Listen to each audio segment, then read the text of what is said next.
नमो नारायण। राधे राधे।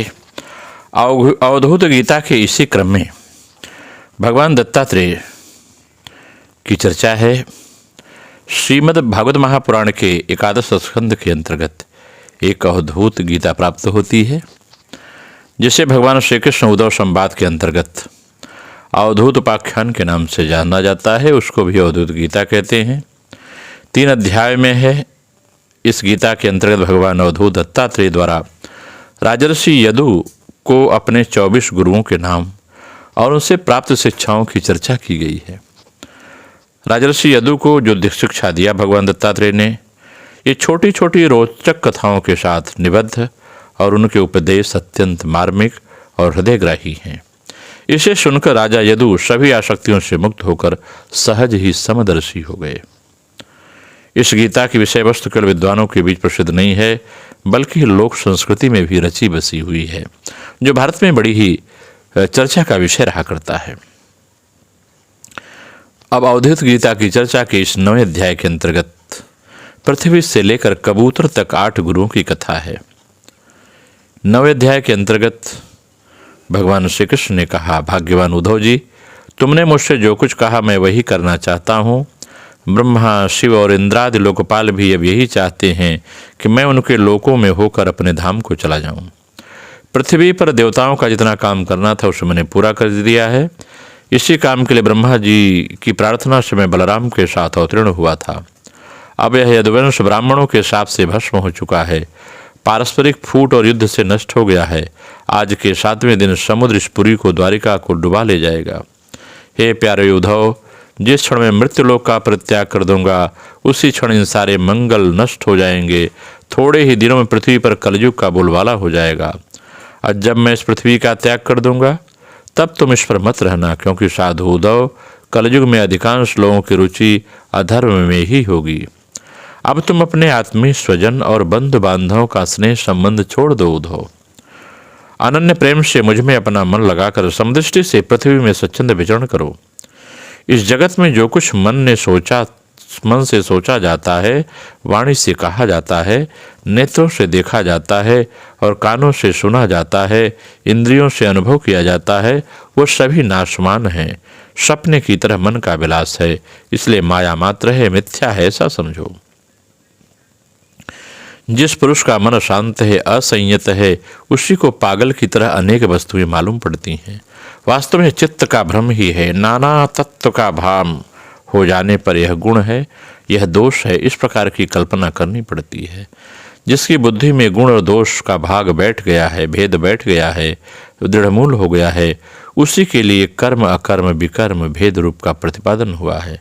इसलिए तुम उद्धव पहले अपनी समस्त इंद्रियों को अपने वश में कर लो, उनकी बागडोर अपने हाथों में ले लो। केवल इंद्रियों को ही नहीं, चित्त की समस्त वृत्तियों को रोक लो। फिर ऐसा अनुभव करो कि यह सारा जगत अपने आत्मा में ही फैला हुआ है और आत्मा मुझ सर्वात्मा इंद्रियातीत ब्रह्म से एक है, अभिन्न है। जब वेदों के मुख्य तात्पर्य निश्चय रूप से ज्ञान और अनुभव का विज्ञान से भली भांति संपन्न होकर तुम अपने आत्मा के अनुभव में ही आत्मानंद रहोगे और संपूर्ण देवता था शरीरधारियों की आत्मा हो जाओगे, इसलिए किसी भी विघ्न में तुम पीड़ित नहीं हो सकोगे, क्योंकि उन विघ्नों और विघ्न करने वालों की आत्मा भी तुम हो। जो पुरुष गुण और दोष बुद्धि से अतीत हो जाता है वह बालक के समान निषिद्ध कर्म से निवृत्त होता है, परंतु दोष भुक्ति से नहीं। वह विहित कर्म का अनुष्ठान भी करता है, परंतु गुण बुद्धि से नहीं। जिसने श्रुतियों के तात्पर्य अर्थात यथार्थ ज्ञान को नहीं प्राप्त कर लिया है, बल्कि उनका साक्षात्कार भी कर लिया है, वह इस प्रकार जो अटल निश्चय से संपन्न हो गया है, वह समस्त प्राणियों का हितैषी सुहृद होता है और उसकी वृत्तियां सर्वथा शांत रहती हैं। वह समस्त प्रतीयमान विश्व को मेरा ही स्वरूप आत्मस्वरूप देखता है, इसलिए उसे फिर कभी जन्म मृत्यु के चक्कर में नहीं पड़ना पड़ता। श्री सुखदेव जी महाराज कहते हैं, परीक्षित, जब भगवान श्री कृष्ण ने इस प्रकार आदेश दिया तब भगवान के परम प्रेमी उद्धव जी ने उन्हें प्रणाम करके तत्व ज्ञान की प्राप्ति की इच्छा से प्रश्न किया। उद्धव ने कहा, भगवान, आप ही समस्त योगियों के गुप्त पूजी, योगियों के कारण और योगेश्वर हैं। आप ही समस्त योगों के आधार, उनके कर्ण और योग रूप भी हैं। आपने मेरे परम कल्याण के लिए उन संन्यास रूप का त्याग का उपदेश दिया है। परंतु हे अनंत, जो लोग विषयों के चिंतन और सेवन में घुल मिल गए हैं, विषय आत्मा हो गए हैं, उनके लिए विषय भोगों और कामनाओं का त्याग कठिन है। सर्वस्वरूप उनमें भी जो लोग आपस से विमुख हैं, उनके लिए तो एक प्रकार का त्याग सर्वथा असंभव ही है। यह मेरा मत है।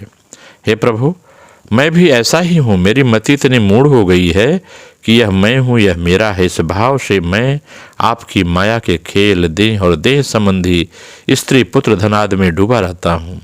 अतः भगवान, आपके जिस संन्यास का उपदेश दिया है आपने, उसका तत्व मुझ सेवक को इस प्रकार समझाइए कि मैं सुगमता पूर्वक साधन कर सकूं और उसे जान सकूं।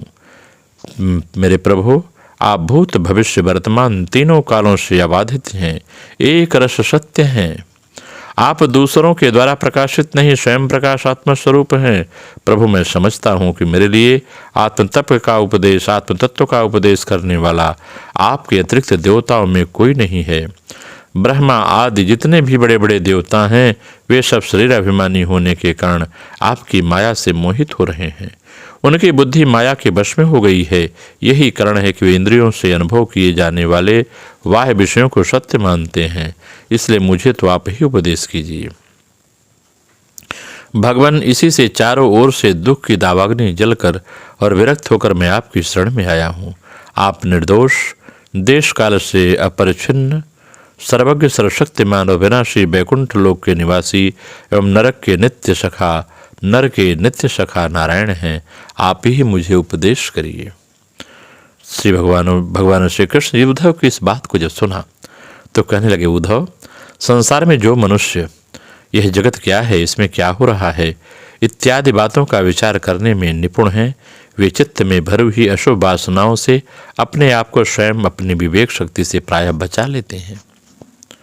समस्त प्राणियों का, विशेषकर मनुष्य का आत्मा अपने हित और अहित का उपदेशक गुरु है, क्योंकि मनुष्य अपने प्रत्यक्ष अनुभव और अनुमान के द्वारा अपने हित अहित के निर्णय करने में पूर्णतः समर्थ है।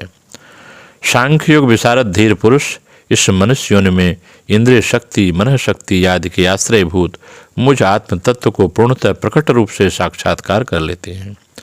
मैंने एक पैर वाले, दो पैर वाले, तीन पैर वाले, चार पैर वाले, चार से अधिक पैर वाले और बिना पैर के अनेक प्रकार के शरीरों का निर्माण किया है। उनमें मुझे सबसे अधिक प्रिय मनुष्य का ही शरीर है।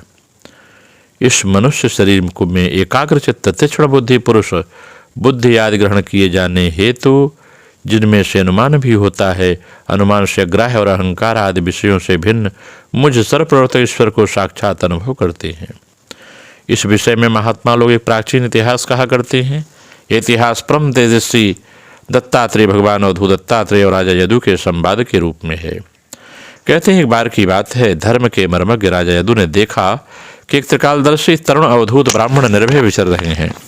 तब उन्होंने उनसे यह प्रश्न किया। राजा यदु ने पूछा, ब्राह्मण, आप कर्म तो करते नहीं, फिर आपको यह अत्यंत निपुण बुद्धि कहाँ से प्राप्त हुई, जिसका आश्रय लेकर आप परम विद्वान होने पर भी बालक के समान संसार में विचरते रहते हैं।